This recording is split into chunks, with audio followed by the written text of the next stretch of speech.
only connection to the outside world is lawyer's visit, and especially what happens in the lawyer's visit. In the lawyer's visit, they need to take them out of the cells and bring them to another part of the prison where the lawyer's visit happens.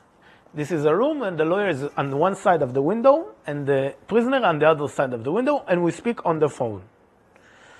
Now, during this time, what they do is they take him out of his cell at 6 in the morning, beat him, rape him, and put him in another room with all of the prisoners that have visitations that same day.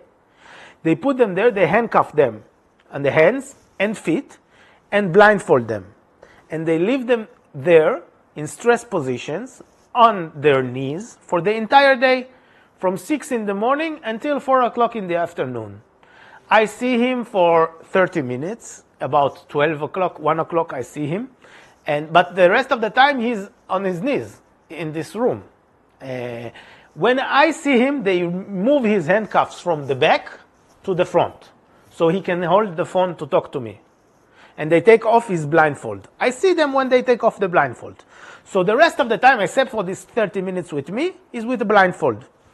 Because he's with a blindfold, he cannot see which guard is raping him and which guard is beating him. He doesn't know.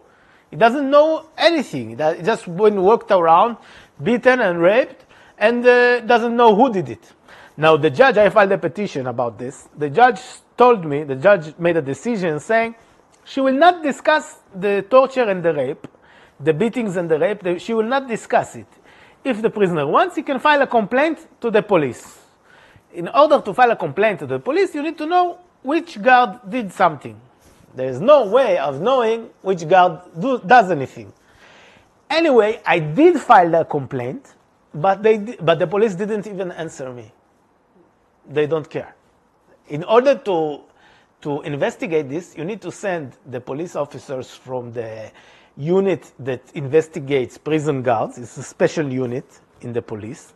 They need to send them to the prison. But if they don't even answer me, I don't think they send anyone to the prison. In Israeli prisons, there was always torture. But this is a fact that since Ben-Gvir took office, since Ben-Gvir took his position as the Minister of Security, definitely the conditions got worse. That's for sure. And especially since the 7th of October. Since the 7th of October 2023, the conditions got very, very worse, much worse than they used to be. The tortures intensified.